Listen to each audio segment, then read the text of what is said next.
Gentlemen, I want to introduce y'all to a young man that I've known for a long time, probably 50 years, maybe 60. Oh, quite, almost. Right. Almost. This is Joe Rowlette. His family used to operate OK Tires down in Indian Harbor. Well, they had several locations, but that's where my dad and I went. Whenever I came home from college, we'd go down there to fix up my ragged old cars. And he had a favorite mechanic there named Kevin. And since then, Joe has moved on. He's a Brevard County native, right? Oh, yeah. Yeah, and he has 10 brothers and sisters, which is a lot. And that's a good family. And but anyway, now that I've talked about all that, I'll introduce this new thing. I'm going to have to read his title because it's a long one. He is the Community and Business Development Liaison for Brevard County and Florida Healthcare Plans. Now he's here to give his personal testimony and talk a little bit about insurance because that's kind of a necessary thing. But and his topic will be Florida Prosperity Initiative using data for good. That's better than using it for bad. So let's welcome Joe.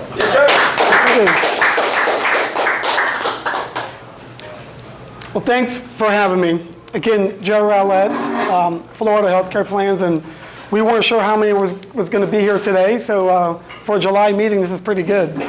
Yeah, so I've been here before. This is my second time, I think. Almost 9 or 10 years ago was the last time I spoke, and I'll talk about that just a tad. But again, just a little personal history.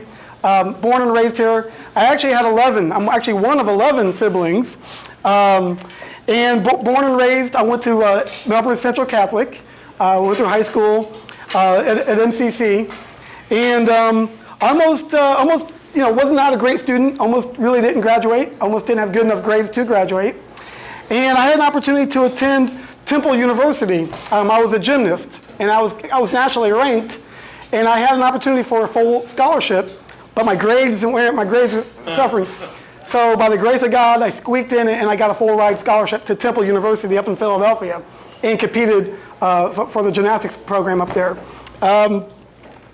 When I graduated Temple, worked for a couple years, and then I went back to UCF and I obtained a degree in public administration from UCF. So both of those degrees, I had a degree in exercise science from Temple, degree in master's in public administration, kind of got to me, and we'll talk a little bit how I got here today. My first job right out of graduating from Temple was at Wusthof Hospital. And if anyone remembers, Wusthof Hospital in Rockledge was ahead of their time in the fitness. They had two, back then they were state-of-the-art fitness centers. We would look at them now and say, oh my gosh, they're little rinky-dinky, tiny, small fitness centers. But they were one of the first really to do a hospital-owned fitness center. And so I had worked for, my first job was working for what was called Wusthof Fitness Plus. And was anyone ever, any members of the fitness center there? Yeah? They had one at the hospital, and then they built one here in Suntree, just down the road in Suntree. So, and then, they were one of the first, and then hospitals all around the state of Florida really started building these monstrous fitness centers. But when we talk about data, and we talk about collecting data, back in those days, and no matter where you worked out, if you remember, when you exercised, you had probably a progress chart, and you recorded everything you did. Nowadays, I think the kids work out, they go in, they leave, they don't record anything. Or maybe it records them on the phone. But back in the good old days, we used to have these progress charts, and they're thick cardboard papers, and our members would write down everything. They would write down the dates. Every day they'd write their height, weight. The height and weight didn't change that much day to day, but they would write that down. We would record resting heart rate. We would record blood pressure. And of course, they would record everything they did. How long they went on the treadmill, how much weight did they do on the weight machines. And so, I always look back. I'm not a big data guy. I'm not a big numbers guy. But at Temple University, we had a lab. We had what was called a human performance lab. And we did a lot of labs on human performance. Stress test, resting heart rate, exercise heart rate. So when I was at Fitness Plus, I'd see these giant stacks of these cardboard progress charts that people were filling out. I'm like, oh my gosh, what can we do with these? Is there anything we can do with these? Not much. You know, I think at the time, I think I did reach out to Florida Tech. I reached out to, or which was FIT. Even UCF has said, you know, and if you guys ever, you know, we could, you know, we keep it anonymous, but we have people starting their exercise programs, and some of these members have been here for 10 years, and they have 10 years worth of data. Not much you could really do with them. What we did with that information, though, we would report back to the individual. You know, we'd have, you know, maybe Miss Smith, she reached her goals, she's ready to cancel her membership, and we say, well, hold on a second. Let's pull your chart from when you first joined. Look where you were. Let's look where you are now. You sure you want to cancel your membership? Look, you know, look how good you did. Don't cancel now. Let's keep it going. So we would use the old charts for retention to retain members. You know, kind of another topic. We used to sit around and talk about how can we pay for our electricity bills with all these treadmills? You know, all these treadmills we run them. Can't we hook these to some kind of power grid? But that was a whole other story. But to this day, I always thought back in the 90s, in 2025, we would find a way for fitness centers to power the whole city, but we're still not there, are we? You know, all those treadmills are turning and those bikes are going, and we're not doing anything. We're not harnessing that energy, are we? But I tell you, back in those days, we would have a line of people doing the blood pressure. Hey, Joe, can you take my resting heart rate? You know, it's such a different aspect now when people work out, they put their headphones on, and it's not a bad thing. They have apps, they have the apps on their phone that will do everything for them. But then it was very hands-on. And when we would clean out, we would take these big boxes of these progress charts, and after, you know, you have to hold on to them, was it 7 years? We'd throw them all the way in the density dumpster, and I felt so bad. I used to try to reach out to the people, say, hey, do you want all your old history of your charts? No, I don't want them. What am I going to do with them? Get them to your doctor, do something with them. So my point is, we collected a lot of data, but what we did, we used it for the individual. It was really good for the individual. We didn't really do much with it, but I think there was more we could have done. We were in the city of Rockledge. What could we have done with the city of Rockledge to show, hey, your residents that come here, look how healthy they are compared to the residents that don't exercise, right? And then when we opened up one here in Suntree, we could have maybe done the same thing, all right? So after I worked for a couple of years, I went back and I did get a degree in public administration. And in the public administration program at UCF, we really looked at the communities, you know, building firehouses, building a new police station, building things to help with more of the government entities. And it was based on population. You know, do you need a new high school in this location? How many students do you have? Do you need a new hospital in this location? So as I did a degree with UCF, there's a lot more data, and how to collect data, but to prove your point. You just can't build a hospital unless you have the right data, right? You got to know how many residents do you have. Is there a need? Do you have a certificate of need? Anyone in the construction industry or in the audience here? But in order to build something, there has to be a need. You have to prove your point. When I got my degree and I left the hospital, I joined the Central Florida YMCA. Those two fitness centers actually became YMCAs. So I left, I signed my exit paperwork to leave the hospital, and then right there they gave me new paperwork to become a YMCA employee. So we were part of the Central Florida, kept both locations, and but the Y did a little differently. They showed how your data. They really wanted us to prove our data a little bit further, which I enjoyed.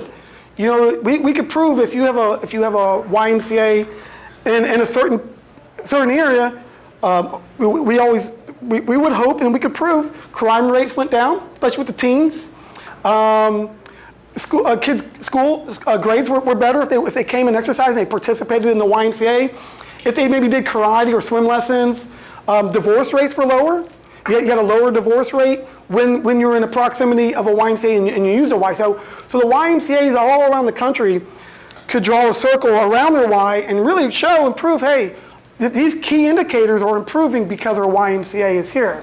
So it was just another way that you could use data to basically prove your point. Now, the YMCA is a non-for-profit, and we would fundraise. But in order to fundraise, you had to kind of tell your story. And having the YMCA in an affluent area of Century, right, where you're surrounded by golf courses, that was a little bit of a challenge. But we really had to do a deep dive, and we had to really show that how we brought people in and all the good that we were doing. So. I didn't know that Century had a YMCA. Where's it near? It used to be in the same plaza as Charlie and Jake's. Oh. Yeah, we had two indoor. It was a hidden gym. Yeah. We had two indoor pools. You know, we had tons of swim lessons. We had a really competitive swim team back in those days. And I think what happened, and it's nothing bad, you know, because we partner with all fitness. The company I'm with now, Florida Healthcare Plans, we partner with the Planet Fitnesses. We still partner with the YMCA's, but the culture changed a little bit. You know, the families, you know, don't exercise as much. It's more an individual thing.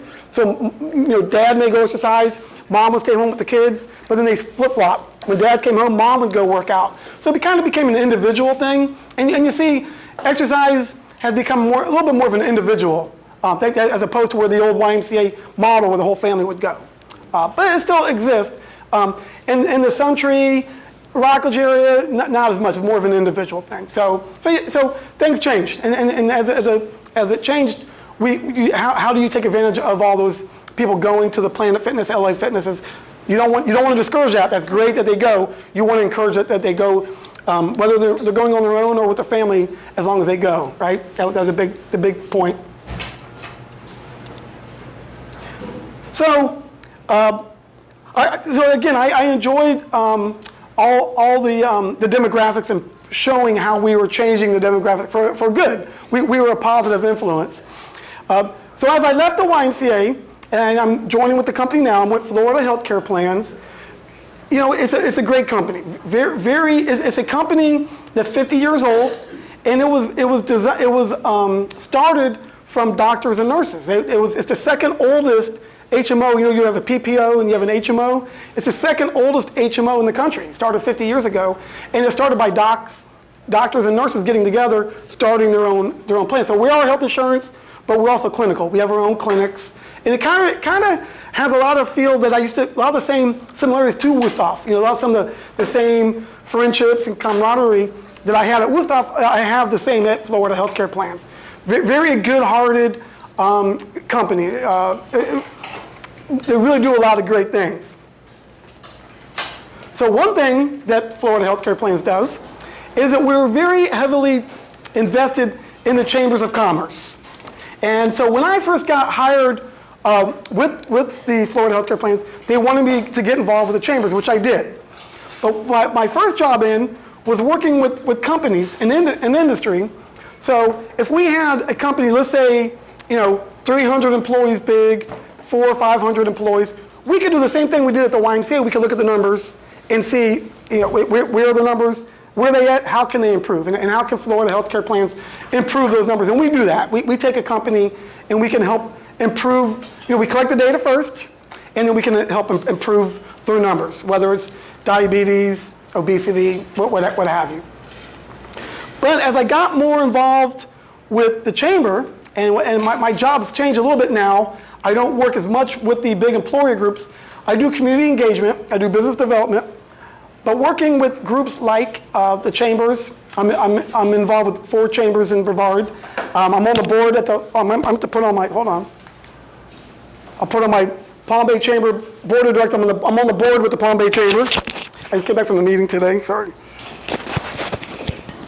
There's my board badge. I'm on the board with the Palm Bay Chamber. So, make too much noise, sorry. Brian, I hope I'm not making too much noise on that. I'm okay? Okay. So when I got involved with the chambers, I saw there was an advocacy trip that would go to Tallahassee. And all 4 chambers get together, they'd go to Tallahassee, and they advocate for Brevard County. Hey, we need a new road, we need a new, you know, here, what are the top 5 things that Brevard really needs? All right, this road, you know, Ellis Road, 528, you know, the bridge going over to Kennedy Space Center is old. We would advocate, make sure enough dollars would come back. My first trip to Tallahassee, and I was part of the Brevard delegates, we sat in front of the Florida Chamber. So I don't know if everyone knows there's chambers all around the country, but each state has their own chamber. So the Florida State of Chamber of Commerce is very active. And so their director spoke to the 50 Brevard County delegates in a room, and he said, can anyone name what's the number one thing that we look at, the thing that keeps us up at night, that we really want to change? What's the one thing you think that is? And I think I was first to raise my hand. I said, we need a convention center in Brevard. No, we don't need, not convention centers. More hotels. No more hotels. Better roads. No, not better roads. He said, third grade reading levels. So I'm going to say that again. Third grade reading levels. So what the chamber was doing, what the chamber does now, and it's been a change, it's been going on for a couple of years now, they're looking at the next generation, right? Where are we going to be 15, 20 years? You know, we meet the chambers, you know, anyone been a member of the Chamber of Commerce or sat on a board or, you know, yeah. Well, I've been on the board of a bridal association. Yeah, very similar.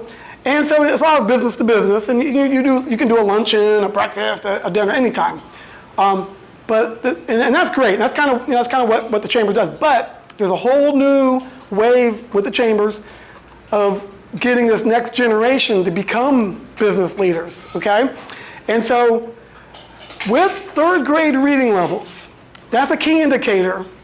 Just like we used to use key indicators at the YMCA, and even at the hospital too. But the chamber uses third grade reading level as one key indicator that can indicate how many prison cells are you going to need in 20 years.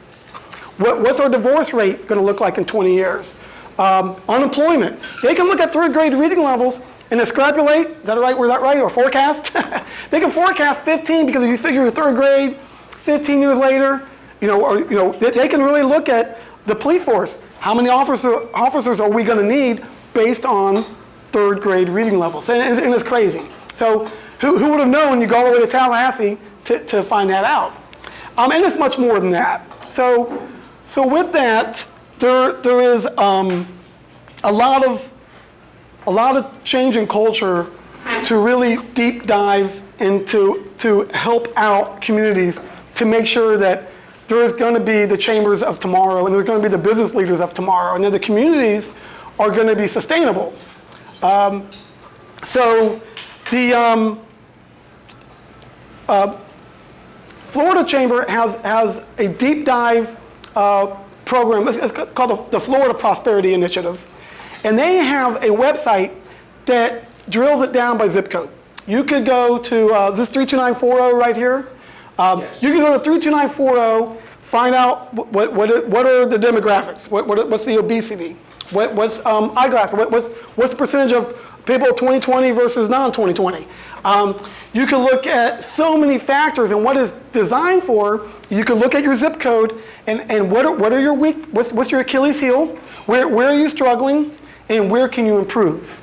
You know, it's 32940 is going to be a lot different than 32908, which is Palm Bay.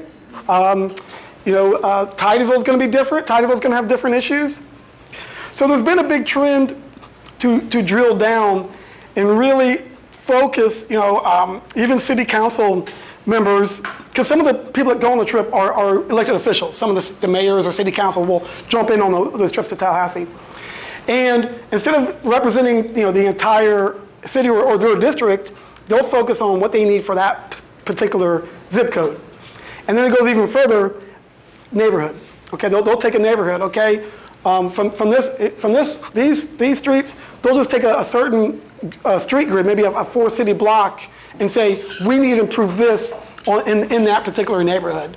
And it's amazing what data is out there that you can help drill down and find out. So if you're an elected official, if you're a city council, or you're a business leader and you want to give back, or perhaps you're a church, and you're a church. Hey, what can we do? Here's our church. What zip code are we in? And what is our zip code? What is our issue? Is it unemployment? Is it transportation is a huge thing.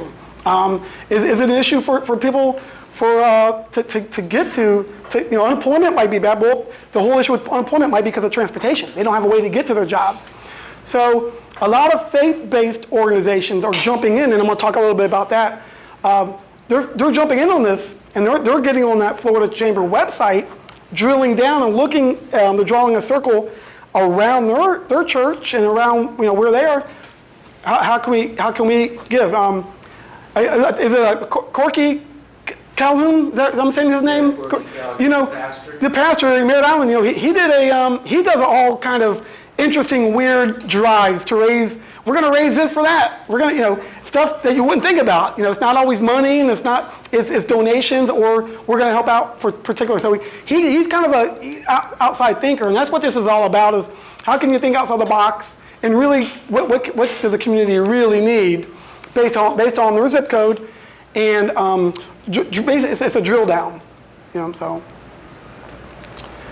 So if you remember, there was a part of Paramore, part of Orlando called Paramore, and Paramore was really a neighborhood, and so Paramore had all these big stadiums being built. You build a new soccer stadium, you build this, and you're like, well, that's great, but what about this neighborhood? Look at our neighborhood. We can't afford housing, we can't afford this. So what they did a deep dive into Paramore, they did a drill down, and they've really done a great job of refurbishing that whole neighborhood and revitalizing it. So if they would have said, okay, we're going to work on the city of Orlando. Well, Orlando's too big. Okay, we're going to work on the zip code. That zip code's too big. Paramore said, no, we want you to work on our neighborhood. This is our neighborhood. This is a neighborhood problem. So you're starting to see that now. They're even going beyond zip code. They're drilling down. All right. So I gave a little handout on the second page. So what is Brevard County's third grade reading level? Anyone want to guess? I mean, it's written here. You can act like you're smart and say it out. You mean the percentage that read at grade? So they can read it. And there's a criteria. I don't know what the criteria is, but what they're reading at that criteria of what they should be reading I at. would say we're barely over 50%. 58. Oh, 58%. yes. 58%, and that's not too bad with the whole state of Florida, but look at the counterpart of who was not reading. And the sad thing is we're actually going in the wrong direction. We're actually declining. So only 58% of our third graders are reading really where they should be reading. And so that's only one key indicator that you can look at. So I don't have that Brevard, that Florida Prosperity email or web address, but there's a Brevard County one that drills down just for Brevard County. And so I just took some numbers. I only chose Brevard, some Palm Bay numbers. So let's take it. Yeah, I meant to do more. I meant to do Titusville, Cocoa Rock, and I don't know where my brain was. But these are all Palm Bay zip codes. You know what it was? It was part of a Palm Bay presentation that we did through the chamber. That's what happened. I got lazy and just cut and pasted. But let's take 32905 and look at obesity. 30% of all the members, all ages, have an issue with obesity. Another zip code, 32909. I'm sorry, obesity, right? 12% are diabetic. All right. And this is a rising one. This is ones we're really looking at for behavioral. Behavioral health is a rising whole industry with healthcare. Where are your residents and your citizens? Are they stable? And if they need help, are they seeing a behavioral health counselor? Are they seeing a therapist? 18%, almost 19%, took 2 weeks or more off on just a mental day, a day for myself. Could it be a sick day? Maybe. Could it be a vacation day? Maybe. But really, they needed to check out for 2 weeks, which is rising. More and more people. Yeah, I mean, now you look at that. Okay, back when we were working, we didn't, we didn't have those problems. Well, yeah, we didn't, but it is an issue. And a lot of young business people can't get out of the house certain days. They can't do it. They may struggle with certain behavioral issues, and so we need to be there for them. And then 32907. I know it's another Palm Bay one, but look at asthma. I mean, that's just a random one, but we can say, hey, we know 8.8% of people in that zip code have asthma. All right. So there is so much data out there that with healthcare now, if we want to build, if you want to build a clinic, you want to build a hospital, or let's say you're a faith-based organization, you're a church, and you want to give back. Let's log on to these numbers and really see how can we do the most good for our zip code and for our neighborhoods. So there's 3 organizations that are working on this, on improving these numbers. Well, first let me go back and ask, is anyone surprised about any of these? And the reason why, in this context, we launched the space shuttle here. Now we're launching SpaceX. Now we're at Blue Origin.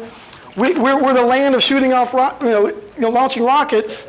Should we have some of these numbers? Is anyone surprised that these numbers are so high? I'm surprised. Or a little low? I'm surprised the mental health is that low. That low? Really? Yeah. And it could be because it's not reported. These are only numbers that are reported. That's a good Yeah. So it could be. You're right. I mean, it could be very, even with diabetes, could be higher because you have pre-diabetes. You have people that don't go see a physician, so they don't know if they're diabetic or not. Yeah. I want to focus on the health numbers, but there's all kinds of numbers. There's math scores. There's other reading comprehension that you would say, come on, we're on the, they don't cost a space code for nothing. These numbers should be better.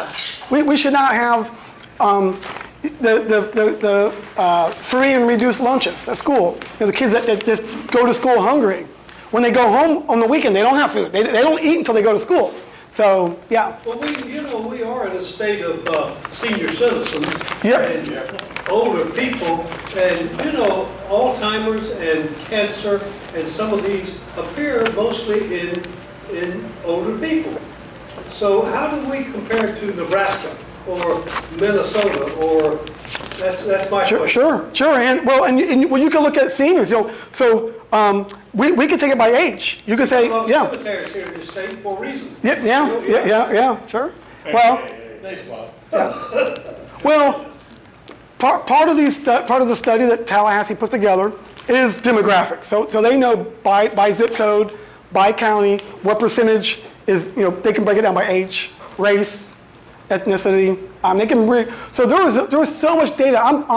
I'm surprised how much data is out there that you can really drill down.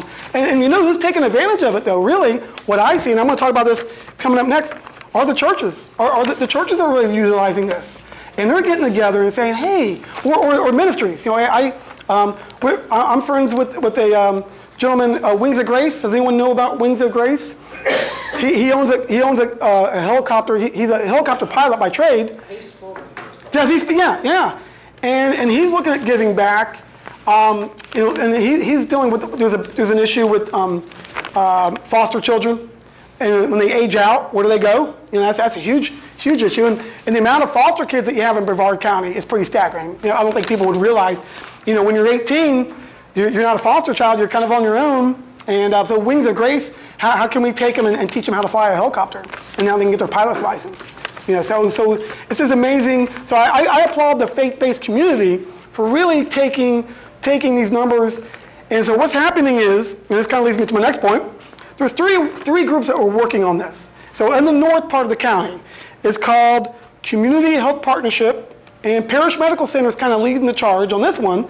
But there's some churches that are involved. There's some non-for-profits that are involved. They're all kind of doing it together, and they're kind of in a resurgence. They did a lot of good probably 10 years ago, and now they're trying to regroup and trying to do it again. And they're doing what's called mapping, where they're hitting the street and they're mapping what resources are out there, where are the issues, and what are the resources. Are these statistics before COVID or after COVID? They probably have both, to be honest with you. I think every 2 years. I think they update them every 2 years, I believe. So you'd have both. You'd have the most late. Well, if they don't have them in 2025, it's going to be at least, I think, 2023. I believe is what the latest one would be. And then you could go 2021 probably would be COVID. So yeah. But good point. And then those are all factors to think about. And then in cocoa, There's the 922 crew. And anyone know why it's called the 922 crew? Am I saying that right? Yeah. 32922. So they take that zip code. And underneath the water tower in Cocoa Village has the big flag that says Cocoa. At the base, there's an old firehouse that's been refurbished. And Family Promise of Brevard. They're a non-for-profit. They have refurbished that old firehouse, and they are helping with the homeless. They're helping getting families back, introducing the families back to working, back into a productive employment. But who else is joining them?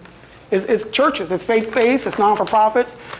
Family Promise can't do it by themselves, so it's a whole group. So there's probably about 20 or 30 organizations called the 922 crew that are kind of working with the central part of Brevard. And then the newest one, and I jump in on this one when I can, this is called the Brevard Prosperity Initiative. So it's kind of the Florida Prosperity Initiative is out of Tallahassee. They've kind of adopted that name for Brevard. But that's led through the Palm Bay Chamber. And by being on the board of the Palm Bay Chamber, I kind of gravitate to that one. But same thing, and they're in the process of mapping, finding out what is the need, what resources do we have, and we like to say Florida healthcare plans is at the table. When you do your mapping, we say, well, don't forget, we have a clinic in Palm Bay. Here's our services that we can offer. We have a health plan that's aimed, called the Affordable Care Act, that we can really help the individuals out. So, not to put you guys on the spot, but there are also a lot of individuals that just jump in, and they're not tied to any group. They're like, hey, I'm retired, or I'm a stay-at-home mom. I just want to help out. So we do have I have seen some individuals. Susan Connolly, who helped set up the Prosper Initiative, is just a volunteer, just looking for something to do, and she's probably the biggest advocate down there. So. I'm honored that Florida healthcare plans can just be one tiny piece of this puzzle, but that's what it takes. It takes a lot of entities to improve the key indicators of Brevard County. And then one other organization. Does anyone remember you might remember the old bowling alley in Rockledge? There's an old, I think it was called the Rockledge Bowl. So that's been renovated over the last couple of years, and it was the Wusthof Hospital Foundation. When they sold, they created the Space Coast Health Foundation. So Space Coast Health Foundation has renovated that old bowling alley, and if you've never been in, it's a beautiful building. They house the United Way is in that building. A lot of other non-for-profits. It's kind of like a meeting point to where a lot of companies can get together. And actually, I'll be there at a meeting tomorrow morning, 7:30. Where they can get together and really, meeting of the minds and try to improve some of these numbers that we have out in front of us. The other thing about the Space Coast Health Foundation, they know the numbers just as well as the chambers. They know all the numbers of the health when it comes to health. So we Florida healthcare plans, we've worked with the Space Coast Health Foundation on certain presentations when we really need to try to. Hey, what are the obesity rates? What is the pre-diabetes rates? Demographics. They know all the demographics, and they too drill down by zip code. So, pretty fascinating. Yeah, 4 years ago I didn't know any of this existed, and having worked, with my history, and seeing how the need is there, but I think no matter where you are, if you're whatever you come from, there's always going to be a need, right? And what does your community need, and how can we just try to push those numbers in the right direction? Just a quick interesting story on third grade reading levels. Turner Elementary, not Turner, Jupiter Elementary in Palm Bay. They do a great reading program, and they call it celebrity reading. And so they invite the mayor, city council, and they invited Joe Rowlette to be a celebrity. I'm kind of a big deal, right? So being on the Palm Bay board, can we get a board member to read? I said, I'd love to do it. What a great time! It's just amazing. I'm reading to the third graders, and I'm reading them a story. And you have to show them the pictures, and you have to kind of point to it. And you're reading, but you're also talking about the picture. They've improved their scores by like 2 percentage points. If you look at that school, they've moved the needle. Now the problem is the person who started that program, she recently retired. So can you pass the torch? Can you get a new teacher in there to keep that reading program going and keep bringing in the celebrities and keep bringing in people and keep promoting that third grade, improving those third grade readings. And then they do it from, I think the whole school does a reading program. So, but when I was at the presentation, I said, oh, there's I looked at the big screen and said, look at Jupiter Elementary, man, they moved the needle a little bit. I kind of felt, hey, I have maybe a little something to do with that. But that's what it takes. It takes something like that just to move the needle just a little bit. So that's basically my presentation. Any questions about any of this stuff? I know it's kind of a little bit coming to you from left field a little bit. Any questions that you have? Yep. Doesn't the federal government have a lot of this? They've got everything else on it. Yeah, I mean, you know, I think they're fully aware. You know, a lot of things that, like, for example, when we do go to Tallahassee, a lot of things, I think most of us at state, you know, we kind of look at the state level, and when we advocate, we're advocating for roads and all this, and you know, I think in the federal government, I'm sure they're all fully aware and they know about it. You know, their hands are tied because they're trying to help, you know, with the building foundations, trying to improve the landscape. And it's almost like, okay, well, now the community's got to take it from here. So there are some federal programs, you know, for food, housing, sure. So this would probably be everything above and beyond that, you know. They got their hands full. Yeah. And really, infrastructure is almost where you see a lot of the money is towards the infrastructure, which is great, which is really needed. And then that's where we kind of come in, and you know, but Brevard, I think Brevard is great because there's so many non-for-profits. And what's great about these initiatives, the non-for-profits are finally getting to the table, and instead of duplicating services, they say, okay, why don't you do that, and we're going to do this. So we're not competing for the same funds either. You know, you fundraise, you do this program, we're going to fundraise, and we're going to do this particular program. So, but yeah, that's a great point. You know, where does the government come in on it? So. Does any of this collaboration include helping Brevard Health Alliance? Yeah, you're right. So the Brevard Health Alliance, and they're one of our partners. Yeah, so BHA, they're at the table. You know, they're at the table a lot of this, and they're pretty strapped for time and resources. But usually they'll send someone out to these meetings that I go to, and I'll see a BHA representative. You know, Brevard Health Alliance, they help the you know, the indigent care. You know, when people really, you know, the homeless. And they really are struggling. BHA, Brevard Health Alliance, is always going to be there to ensure that they have coverage. Endeavor Elementary has a Brevard Health Alliance clinic right on their campus. So that's a full clinic. I think there's 5 patient rooms. There's a dentist chair, and they bring Brevard Health Alliance docs in, and they rotate. They give a day. And then the dentist will come and they rotate dentists, and they see that. So instead of the families going to the doctor's office, they just do it right after school or maybe during school. So, yeah. And so Florida Healthcare Plans and Florida Blue, mainly we helped them receive some Florida Blue dollars, and it went right towards that clinic.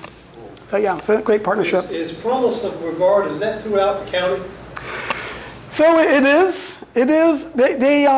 They do a lot of their work in the 32922 area, but they're spread. They're spread throughout the whole county. Yep. And yeah, they are. And I guess my question I had from early on is I mean, and this is, you know, considerably specific data, and it does have a value, but how do they collect that precise data and protect our health information? Sure. Yeah. I mean, so HIPAA's big, Yeah. and then PHI, personal health information. PHI is big. So you have to be careful. You know, the good thing of working with big, large numbers, it's easier. But when you work with a smaller group of numbers, people can kind of do the math and figure out who you're talking about, right? Yeah. So there's strength and there's security with large numbers. So the more you get smaller and smaller, you have to be careful with violating any type of personal health information or HIPAA. Certainly. Yep. Yeah, I noticed you go to the doctor 25 years. every time they ask you, did you smoke? Yeah. Well, in the record, I did not smoke. Yeah. But they keep asking. There's a reason. Yeah. Somebody is compiling that. I think there's a reason why they keep asking that question. Could be. Yeah. You know, Big change. you know, the good thing about one thing I really love about Florida healthcare plans, we're only an HMO. And HMO is you have to stay in network. Now, our partners at Florida Blue, you can do all different type of programs, including a PPO, where you can travel. Ours, you have to stay in network. And the beauty of staying in network, we tend to know more of that information, more often. You know, you go get a flu shot and say, oh, no, Mr. Jones, you already did a flu shot 2 months ago. Oh, I did? Yeah, we have it right here on your record. So that's the benefit of staying in a network. Now, PPO may give you a little more freedom. You can bounce around, and some people feel more comfortable with that. But you can travel with an HMO as well. But HMO, the docs are going to have more communication. Well, a lot of those questions are decided by Medicare or Medicaid requirements. The government sends them a list, here's what you'll ask, and they just ask it. I mean, they're out of choice to get their money. Sure. Yeah. Some of us, they just have to, they have to do it, part of the process. Yep. Well, we appreciate the Well, thank you so much. Thank you, guys. I thought Joe was going to give his personal testimony. Well, I kind of did a little bit with my history. I would say this, that every step of the way in my life, going to parochial school from first grade through high school, my mom and dad were very strong Christians and instilled, I'll tell you, graduating MCC, I'm like, what am I going to be doing next? I knew I was an athlete and I had potential to go on to college, but then everyone's like, I told you should have studied more. I'm like, I know, and my grades were, but I prayed. I said, Lord, nothing against the tire industry and working for Dad at the tire store, but not really what I really want to do. And I did pray. As a high school senior, I prayed, and the good Lord, I did just enough to get out of MCC. I did just good enough on the SATs. And really, that was a life-changing. I had a brother-in-law that was a mentor towards me that helped me get into college. And I was fortunate enough to not have any student debt when I graduated. I never had student debt. I was on a full-ride athletic scholarship. And then when I started my master's program, Wusthof paid for it. I had Wusthof pay for it. Now, I had to pay for some of it towards the end. But I've been fortunate enough that I never had to carry any debt. And that's good, but it really started off getting me, and I look at high school seniors right now, how much help they need just to kind of get them in the right. Is it military? Is the military the right thing? Is school or both? Can they do school and military, right, at the same time? But in working for the Central Florida YMCA, so it was a Young Men's Christian Association. So I was working for a faith-based organization, and we were able to pray before meetings and pray at meetings, and we would organize prayer breakfast. So that was really a great. That's one thing I really enjoyed working for the YMCA, was to really show that we could put God first. And I had 16 years with the YMCA, so I had 16 years of being able to go to work and being able to pray at work. So that was nice, and I still can. This is not, it's not really part of what we do. I had some turbulence along the way in my life, but hey, I'm here, and God's been good. God's been really great to me. So. Whatever happened to the new MCA that you're on, YMCA that y'all were going to build? Yeah. So right before the Ys, so there was going to be a Y in Viera, and the land was there. That could be a whole 2-hour discussion, and I really don't know all of that, the ins and outs. But it was we raised some money, we had some land, and just never materialized, unfortunately. Yeah. It reminds me of Red Skelton said he went home one time and the doctor's wife asked him, did you find out what you had? He said, yeah, $20. Yeah, that's good. That's right. Awesome. Wow, you're dating yourself. Do you want me to close it down in prayer? I don't mind saying a few words. Huh? Heavenly Father, thank you for these four walls and this roof over our heads, and the great meal, the hands that prepared the meal, and the hands that served us our meal, Lord. Lord, Paul told the Corinthians, I might be tough on you, but I'm proud of you. I'm proud of the Corinthians. I'm proud of what you all are doing here. I don't always show that. And Lord, we know that you're proud of us. And I know sometimes we fall short. But Lord knows that we're here today. And I thank all the men and everyone watching. Thank you, Lord, that you give us the opportunity to praise your name. Amen. In your name we pray. Amen. Thank you. Thank you. Thank you.